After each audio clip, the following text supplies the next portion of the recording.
Hey guys, and welcome back. My name is Hamish Hodder, and in today's video, I'm joined by Brandon from the Aussie Wealth Creation YouTube channel. Hooray! Hello! Thanks for having me on. Yeah, we're here in Melbourne. We're doing some videos. We're making a podcast or two, and today in today's video, of course, you can see from the title, we're going to be talking about how to never lose money when investing. So you might not even know what I even mean by that. So I guess where I got this from was there's a famous quote by Warren Buffett that you may have heard of. Rule number 1 of investing is to don't lose money. And rule number 2 is don't forget rule number 1. It's such a good quote. It is. It is a very good quote. However, I think it can also be sort of misinterpreted by people not understanding what don't lose money means.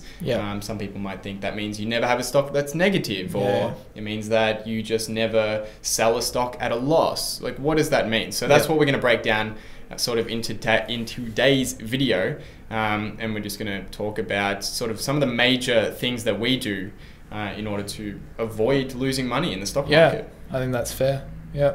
All right, so the first sort of major point that I've got here is that in order to not lose money in the stock market, in order to always make money in the stock market, you should always be investing and not speculating. Yeah. So this is something that was brought to light by Benjamin Graham. So he was probably the first one. He's sort of the founding father or the godfather of value investing, as people like to call him. And essentially, he came up with this idea that you need to be investing and not speculating. And of course, he gave a definition of investing and a definition of speculating so that we could sort of determine whether or not we're making good investments or whether or not we're just speculating in the market and sort of gambling.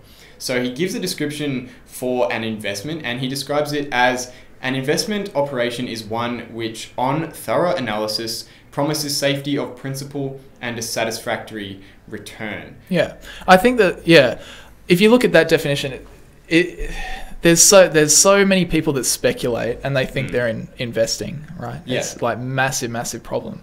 But that's a really solid definition because it talks about, you have to analyze the business. You have to, you have to ensure once you have analyzed that business, you've got to ensure that there is, if you put that money there, your money is like low risk and it's more or less safe. Yeah. Kind of thing.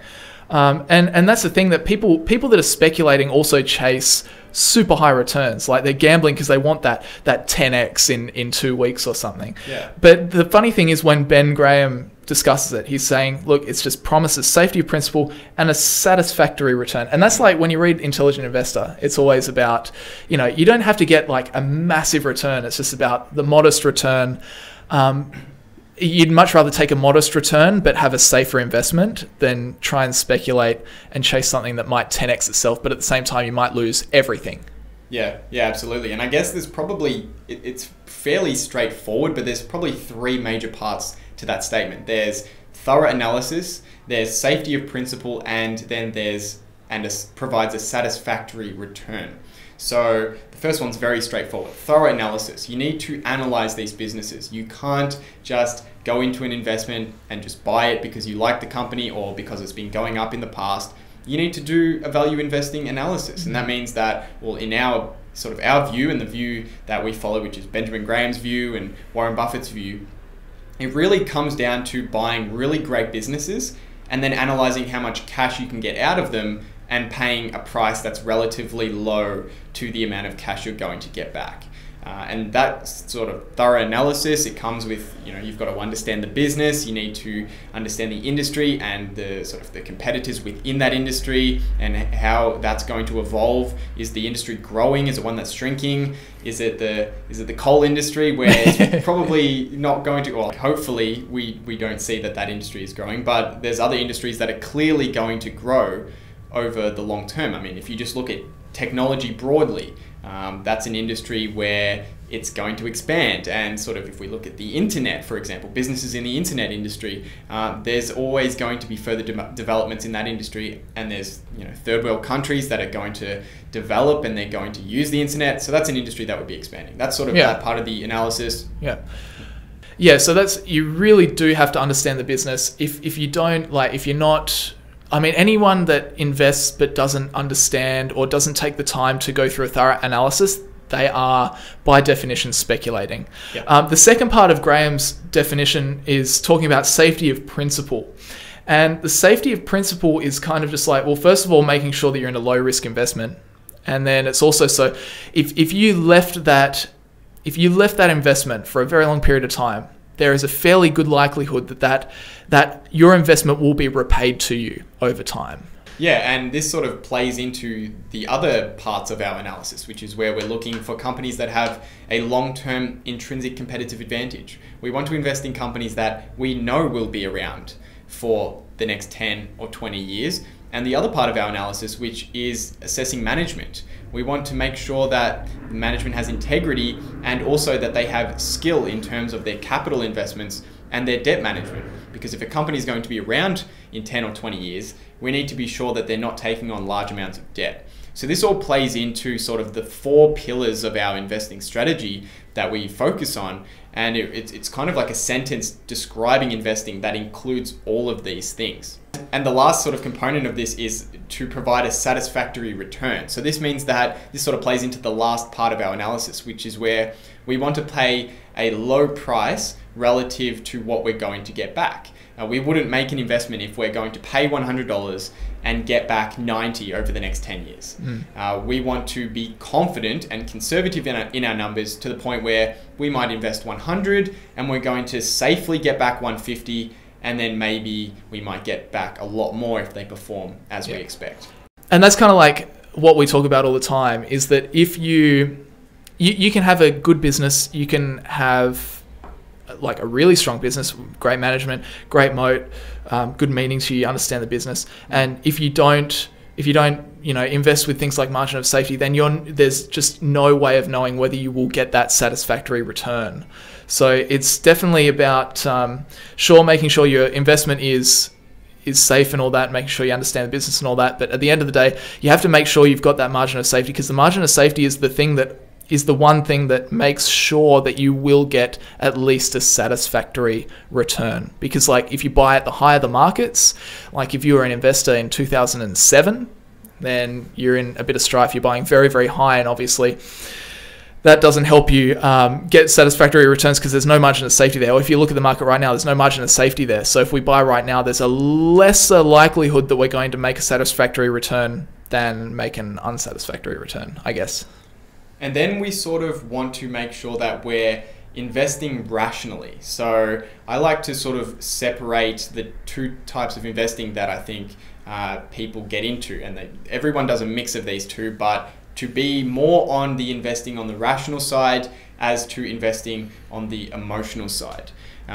In terms of what that means, what am I talking about when I say rationally and emotionally? Well, people who invest emotionally, they let the price of the stock dictate their investment decisions. And as rational investors, we know that the price of an asset, particularly stocks in this circumstance, has really nothing to do with the operations of a business.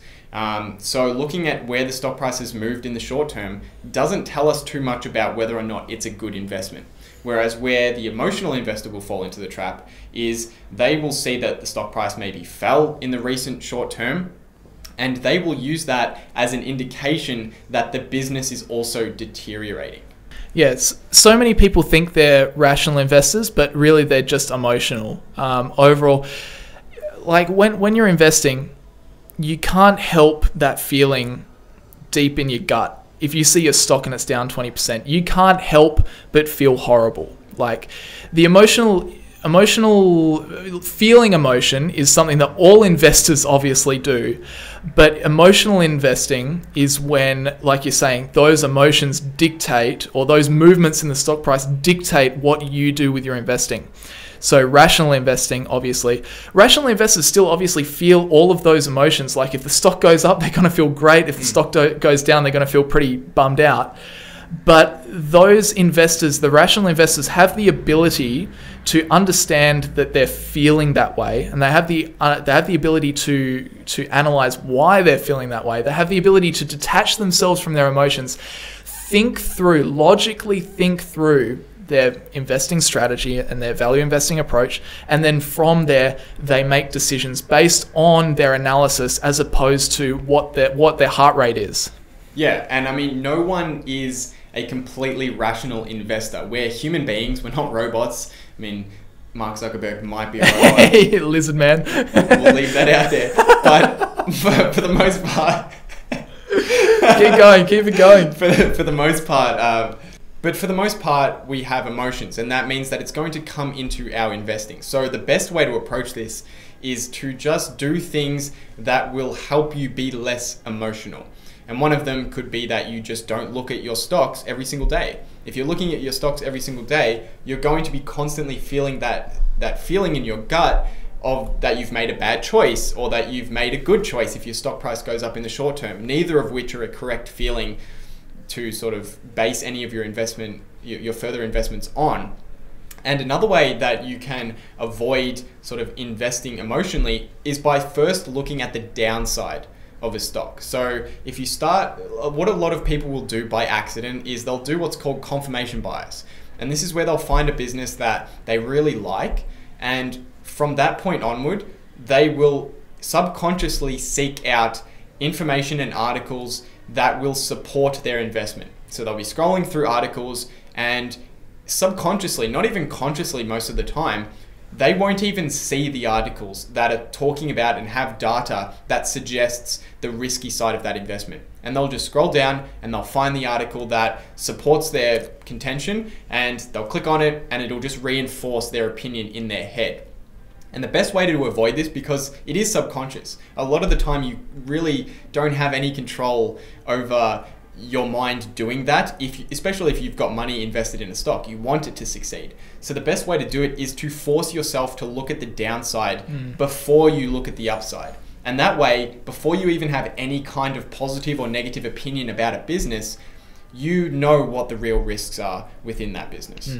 And the best investors, they take, so obviously you start looking at stocks because you like them, you like the business. The best investors will state their case. You know, why do I really like Tesla? I like Tesla because this and that, and it's just flipping awesome, and Elon Musk, and oh my God. But the best investors then take that thesis, they develop their antithesis. So they have to be able they have to do that so that they don't fall into confirmation bias, because confirmation bias is horrible. It destroys investors. Confirmation bias is really bad. So they construct their antithesis. So why could this stock be why could this investment be a terrible investment? And then they try as hard as they can to try and convince themselves out of the stock. And then if the real test is if you can easily rebut the points that you make in your antithesis, then you know that this investment is probably going to be a pretty good one. If you can easily bring up the objective stats that show why the antithesis is wrong, then that's a good place to be in. But yeah, I definitely agree. Limiting your downside, looking at the potential downside first is really important. And looking at that downside, that all just relates back. If we look at the downside first, and making sure that the downside is minimized, then that's where we stray into looking at things like margin of safety. So if you find a stock that's a great business, but the stock price is way below, the share value, the stock price could continue to go down. Okay, worst comes to worst, the company goes bankrupt and you lose your whole investment. So it's worthwhile. It lowers your risk if you can wait for those margin of safety opportunities, because if you buy the shares where you think the value is here, but the price is down here, then that's where you want to be, because if you're buying down here, then your risk of loss really is minimized. Yeah, and sort of the last way that you can always make money in the stock market, the way that you can increase the chance that you're not going to lose a substantial amount of money when investing, is to just always be a constant learner. And by being a constant learner, I really mean two different types of learning. The first type of learning is that you want to be expanding your general investing knowledge. So this means that you want to expand sort of your understanding of the strategies that you're going to be applying, and learning about different strategies and sort of how those different strategies are different and how they're the same. And what are these great investors doing? And the other way that you can be a continuous learner is by continuously learning about the businesses that you're looking to invest in and the ones that you are invested in. So even the best investors in the world, the ones that have billions and billions of dollars, they're always looking to learn more. And that's really important. Like Warren Buffett, he's probably the best investor yeah, definitely the best investor in the whole world. And he has picked stocks that have gone down. Okay. It happens. But the good investors are the ones that learn from their mistakes. Like, all investors make mistakes. And this is the thing. When people first start out investing, they make a whole bunch of mistakes. People get really discouraged by that, but I actually think that's a good thing, because it's a learning experience, especially when you're first investing. You probably don't have all that much capital, all that much money you're playing around with. The best investors aren't the ones that avoid all of the mistakes. They're the ones that make the mistakes, but learn from them. So even the best investors, as we were just saying, Warren Buffett, Charlie Munger, all those guys are constantly looking to learn more.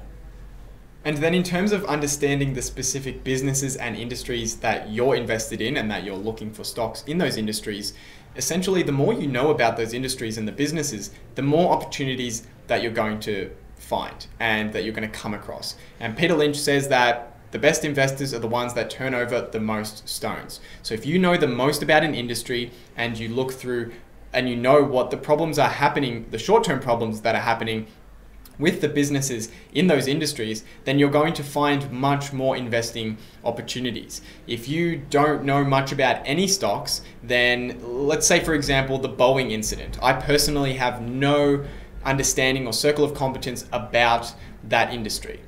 But someone who did, maybe they can analyze this situation and work out whether or not the 15% drop in the stock price, whether or not that's justified in terms of the long-term value. And me understanding that situation prior to the event happening is key. And that means that you need to be a constant learner in the industries that you're interested in, and always following the businesses in those industries, whether or not you're investing in them, what is happening with them.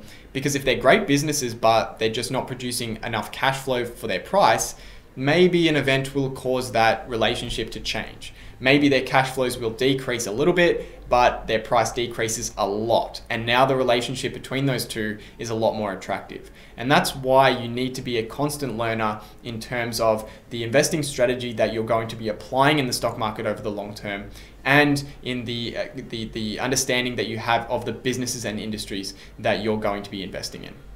Yeah, I agree. I like the quote that you mentioned. I hadn't heard of that quote, the one about the turning over the most stones. That's really good. But yeah, obviously, when it comes to being a learner, you got to be that. If you're interested in a specific industry or sector or something, and you want to be really a great investor in that particular area, I mean, it is worth honing into the areas that you care about.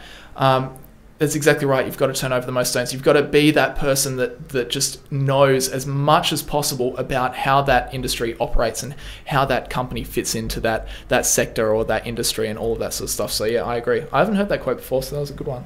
So I hope you guys enjoyed this video on sort of explaining that Warren Buffett quote and what are some of the ways that you can sort of reduce the chance that you're going to lose a lot of money in the stock market. So if you did enjoy the video, make sure you leave a like and let me know your thoughts on this down in the comments section below. Of course, if you haven't seen Brandon's channel, go over and check it out. I'll leave it down linked in the description below. Subscribe to my channel if you're new around here as well. But for now, guys, see you in the next one.